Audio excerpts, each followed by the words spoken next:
a gente vai ler Efésios, capítulo 2, a gente vai ler do 1 até o 10. Que vai dizer assim: Ele lhes deu vida quando vocês estavam mortos em suas transgressões e pecados, nos quais vocês andaram no outro tempo, segundo o curso deste mundo, segundo o príncipe da potestade do ar, do espírito que agora atua nos filhos da desobediência. Entre eles também nós, todos andávamos no passado, segundo as inclinações da nossa carne, fazendo a vontade da carne e dos pensamentos. E éramos, por natureza, filhos da ira, como também os demais. Mas Deus, rico em misericórdia, por causa do grande amor que nos amou, e estando nós mortos em nossas transgressões, nos deu vida juntamente com Cristo. Pela graça, vocês são salvos, e juntamente com Ele nos ressuscitou, e com Ele nos fez assentar nas regiões celestiais em Cristo. Deus fez isso para mostrar nos tempos vindouros a suprema riqueza da sua graça, em bondade para conosco em Cristo Jesus. Porque pela graça vocês são salvos mediante a fé. E isso não vem de vocês, é dom de Deus, não de obras para que ninguém se glorie, pois somos feitura dele, criados em Cristo Jesus para boas obras, as quais Deus de antemão preparou para que andássemos nela. Amém? Vamos orar? Senhor Jesus, muito obrigado. Muito obrigado pela tua graça que nos alcançou, pelo teu favor imerecido, Deus, pelo teu amor que transforma e muda as nossas vidas. Deus, em nome de Jesus, que não seja eu falando, mas que seja o teu Espírito Santo falando aos corações, Deus. Eu não possuo poder algum para transformar vidas, Deus, mas o Senhor e o teu Espírito sim, Pai. Que o Senhor tenha liberdade nessa noite para falar aos nossos corações. É no nome de Jesus que eu oro. Amém. Amém. Paulo estava na sua terceira viagem missionária. Para você que quer ler isso, está lá em Atos, a partir do capítulo 13, quando começa a primeira viagem missionária de Paulo. E ele vai indo de cidade em cidade, pregando o evangelho e anunciando a mensagem de Deus. E ele vai numa cidade, prega e vai para outra, vai numa cidade, encontra uma sinagoga, prega e vai para a próxima, e assim ele vai indo de cidade em cidade com os outros discípulos de Jesus, com Barnabé, Paulo, Silas e outros mais. Quando ele chega na terceira viagem missionária dele, em Cesareia, ele é preso por causa de Jesus, por anunciar o evangelho e por anunciar que Jesus era Senhor, enquanto naquela época somente César era o Senhor. Obrigado, André. E então por isso ele é preso. Então ele envia uma carta para as igrejas, porque as igrejas ficam preocupadas com ele. Porque elas pensam, poxa, na terceira viagem missionária ele já foi preso, e agora? O que vai ser do evangelho? Então Paulo manda a carta aos Efésios para encorajar a igreja e falar, olha, a missão continua, eu estou preso, mas isso não para o evangelho não está preso. E vocês podem fazer a obra de Deus. Então por isso que eu enfatizei, vocês podem fazer a obra de Deus. Olha para o irmão que está do lado e fala assim, ó, você pode fazer a obra de Deus. É isso aí. Tem que repetir, né, gente? É legal. Você se sente tão poderoso quando você está aqui e fala assim, fala para a pessoa que está lá. Eu sei que é chato, né? Mas é chato e divertido ao mesmo tempo. Então, você tem o poder nas mãos. Você tem o evangelho. E o evangelho é simples. Eu estava com uma amiga que há pouco tempo foi para o Egito e ela estava contando como as coisas acontecem, como o evangelho aconteceu lá. Como a proclamação do evangelho. Ela disse que tinha um rapaz que ele simplesmente recebeu um papelzinho, ele não era cristão, ele recebeu um papelzinho com um número de telefone simplesmente escrito de um lado, Jesus te ama, e do outro lado, um telefone. E ele foi para casa, estava vivendo a sua vida, e teve um momento que ele simplesmente se converteu, teve um sonho com Jesus, se converteu e ligou para aquele número. E aí, quando ele ligou para aquele número, a pessoa que entregou para ele discipulou ele, batizou ele, e agora ele também é um evangelista. Então, Deus ele não se limita a pessoas. E o evangelho está aí, e o evangelho tem poder suficiente sozinho para convencer as pessoas. É o Espírito Santo que faz isso. Eu gosto muito da história do Charles Spurgeon, que vai dizer que quando ele se converteu, ele simplesmente chegou na igreja, era um dia que estava chovendo, e o pastor tinha faltado. Então, um sapateiro levantou, leu um versículo e ele se converteu. Então, o evangelho, ele é simples, mas ele é poderoso. Então, tudo aquilo que a gente faz para o Senhor, ele tem um retorno. Mas nesse texto aqui, a gente vai estudar um pouco sobre como nós estávamos, como o ser humano estava e qual foi a ação de Deus. Primeiro, que a gente pode entender no primeiro versículo aqui, que nós estávamos mortos. Todo mundo, todo aquele que está sem Jesus no seu coração, está morto. Isso acontece desde o Éden, quando Adão pecou, e a partir disso todos nós pecamos, e todos nós estamos longe de Deus. É isso que vai dizer Romanos 3:23, pois todos pecaram e carecem da glória de Deus. E Romanos 6:23, porque o salário do pecado é a morte, mas o dom gratuito de Deus é a vida eterna no nosso Senhor Jesus Cristo. Todos nós pecamos. Todos nós estávamos mortos por causa dos pecados de Adão e também por causa dos nossos pecados. Nós já nascemos pecadores. É difícil entender isso. É difícil eu olhar para o meu filho, que está fazendo 4 meses hoje, e olhar para ele com aquele sorriso tão lindo e falar assim, pecadorzinho miserável. Ele já nasceu em pecado. Ele já nasceu pecador. E às vezes a gente não entende isso. Então, desde já, eu já estou orando para que Deus ele tenha o seu encontro com Jesus e ele possa se converter. Porque ele já nasceu morto espiritualmente. Infelizmente, cada um de nós precisamos ter um encontro com Jesus. É um sorrisinho tão bonitinho, mas ele precisa de Jesus. Às vezes a gente acha como um serzinho tão lindo precisa de Jesus. Sim, todos nós precisamos de Jesus. Todos nós somos escravos do pecado. Todos nós carecemos de Jesus. E isso é maravilhoso, saber que a gente precisa de Jesus. Saber que mesmo pequeno, mesmo fraco e falho, nós precisamos de um Salvador. E é maravilhoso também saber que Deus ele interviu em tudo isso. Porque nós estávamos mortos por causa dos nossos pecados, mas Deus nos deu vida. É assim que começa esse versículo. Efésios capítulo 2, versículo 1. Ele lhes deu vida quando vocês estavam mortos em suas transgressões e pecados. Nós estávamos mortos, mas a partir do momento que nós entregamos a nossa vida para Jesus, nós recebemos vida dele. Jesus tem vida em abundância para a sua vida. Ficou um pouco redundante, mas Jesus tem abundância para a sua vida. E tudo isso é para que a gente possa entender quanto a gente precisa dele.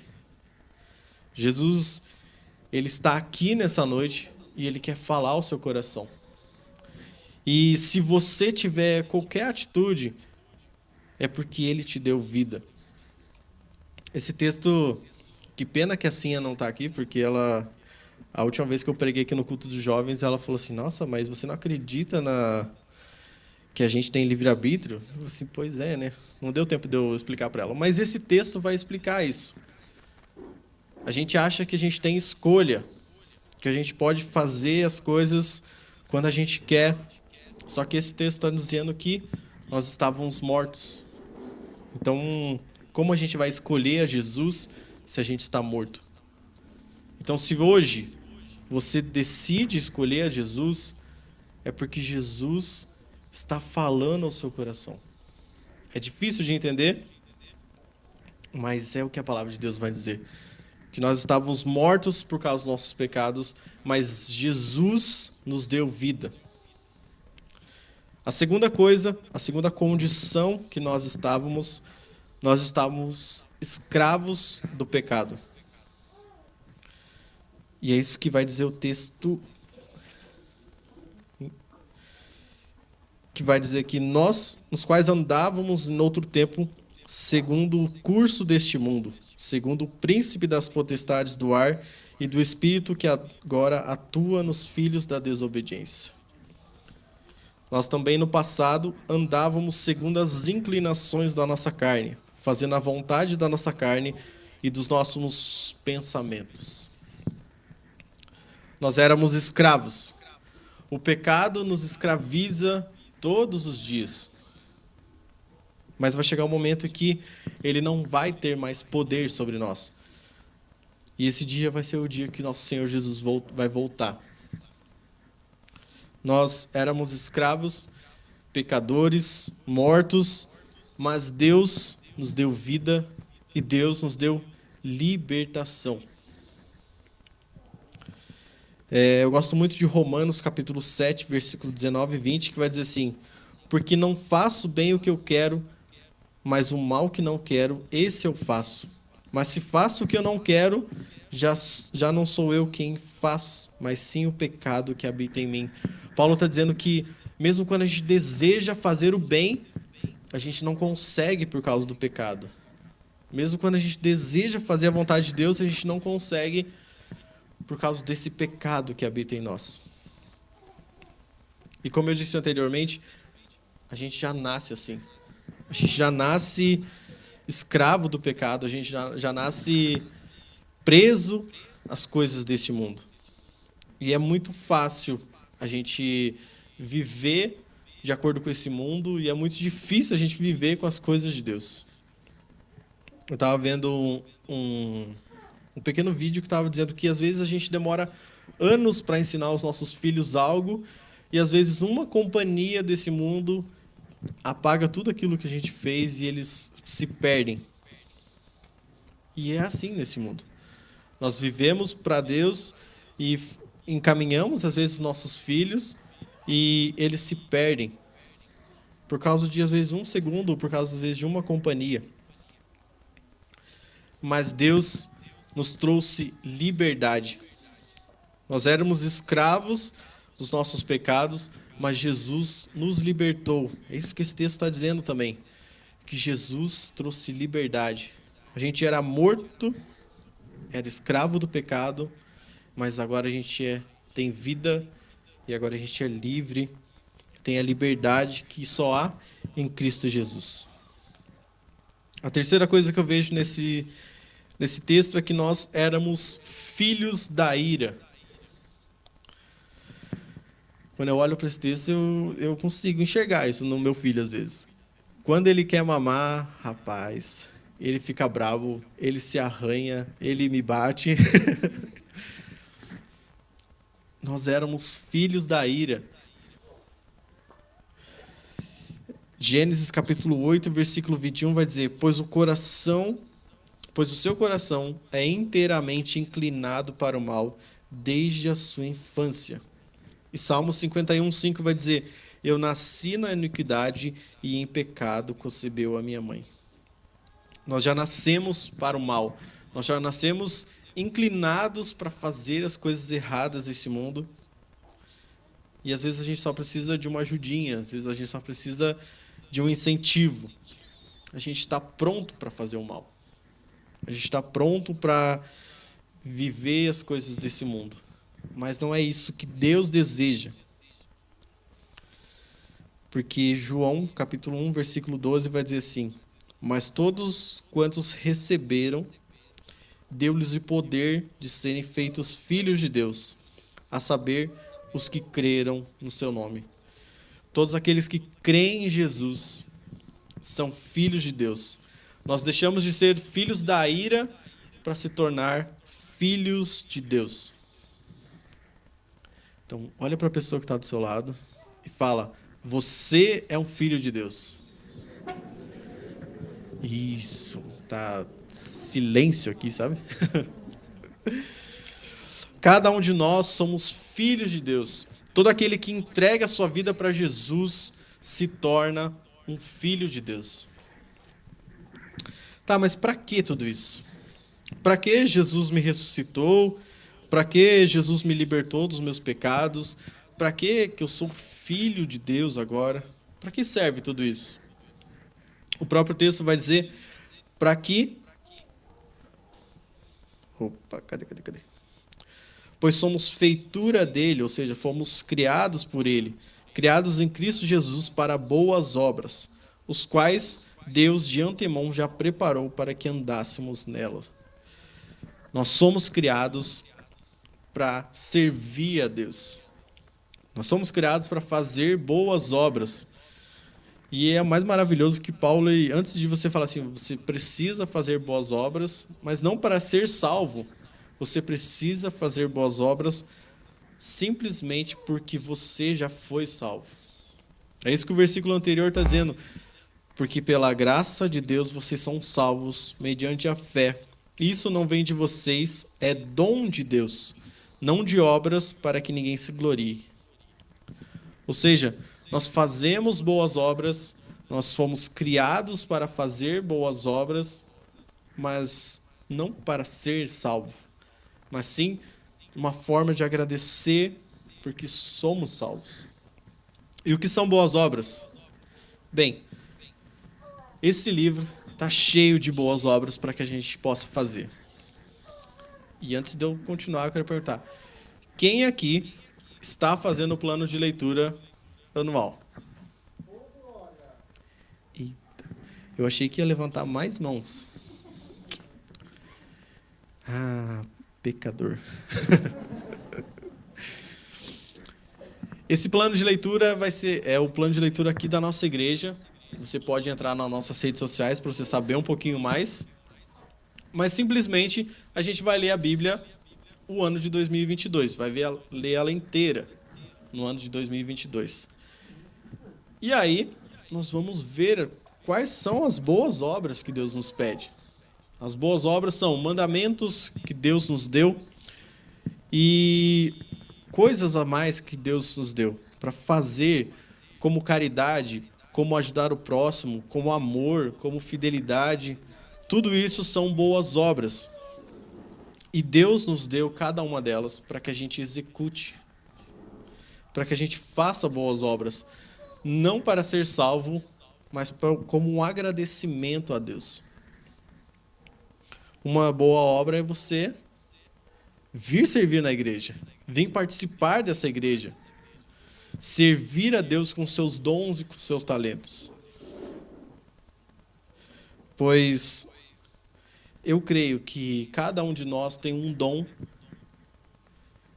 que serve, que se encaixa perfeitamente no reino de Deus.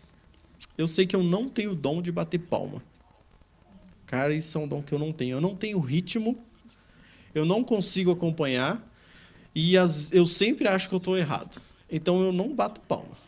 A minha esposa hoje puxou a palma, eu olhei para ela e falei assim: por que, mulher? Aí todo mundo começou a bater palma, e eu falei assim: eu não vou bater palma, porque eu não sei bater palma. Mas a nossa igreja tem muitas coisas que você pode ajudar, até batendo palma. Olha para a igreja e pergunta para Deus o que está faltando na nossa igreja. O que falta aqui? Que você consegue identificar. Olha, eu já vi que nos outros campos tem aquela pessoa que fica tipo no canto assim fazendo libras. Isso, ia falar outra coisa. Libras. Nós não temos. Por quê? Porque talvez hoje Deus está falando no seu coração para você fazer. Você sabe? Quem sabe, levanta a mão. Ninguém. Legal. Vamos arranjar alguém para... Quem tem vontade de aprender? Ah, viu? Deus já está falando já. Se você tem vontade de aprender, Nós damos um jeito, né? Não tem problema. Mas é isso que Deus precisa. Deus precisa de um coração disposto a fazer. Se você vê algo que falta na igreja e você tem um dom para isso, talvez seja Deus querendo usar você para fazer isso. Deus, você não precisa estar capacitado. Você só precisa estar disposto a fazer. Eu não sabia nada de balé. Continuo não sabendo. Mas tem que estar disposto. Está disposto a servir, a correr riscos e talvez errar, talvez falhar, mas estar disposto a servir no reino de Deus. Porque é para isso que Deus nos criou. Deus não nos criou para ficar em casa e assistir o culto pela internet. Você que está em casa assistindo pela internet, ó, tá quase em pecado. Que nem diz o Rafa Min, assistir o culto de domingo, ele é uma refeição. Você se alimenta da palavra de Deus. E aqui é como se você estivesse recebendo um churrasco. Talvez não um churrasco tão bom, porque sou eu que estou pregando, mas um churrasco. E o nosso amigo Rafa Min fala que a pessoa que está em casa é carne de soja. Não é um churrasco tão legal. Então você precisa vir para a igreja. Você precisa servir ao Senhor. Você precisa usar os teus dons. Você precisa se aproximar de pessoas. Discipular. Esse ano vai ser o nosso ano, a nossa campanha de 40 dias vai ser sobre discipulado. Você já está orando para quem você vai discipular esse ano? Quantas pessoas você vai discipular esse ano? Isso é um desafio para mim também. Durante a pandemia eu discipulei uma pessoa online e foi um pouco estranho, foi diferente. Então a gente precisa estar pronto para servir a Deus, com os nossos dons, com os nossos talentos. E tenha certeza que você tem um talento, você tem um dom dado por Deus. Mesmo que seja só bater palma. Amém?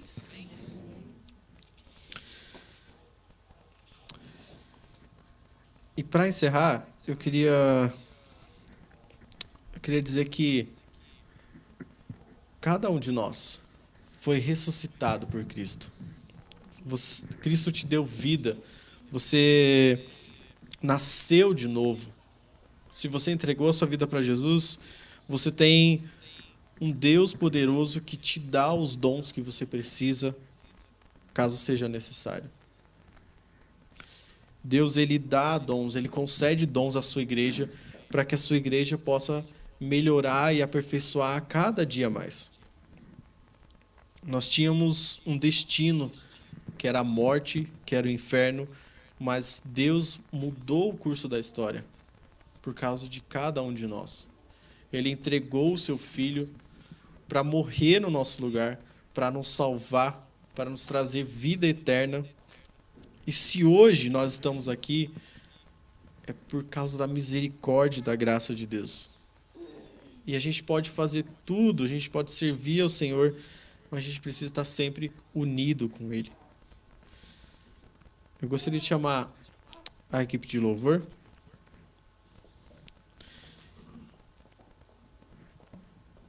E que você pensasse, o que você vai fazer nesse ano? O que você vai fazer com os dons que Deus te deu para servir na casa dele? O que você vai fazer para ter um ano diferente?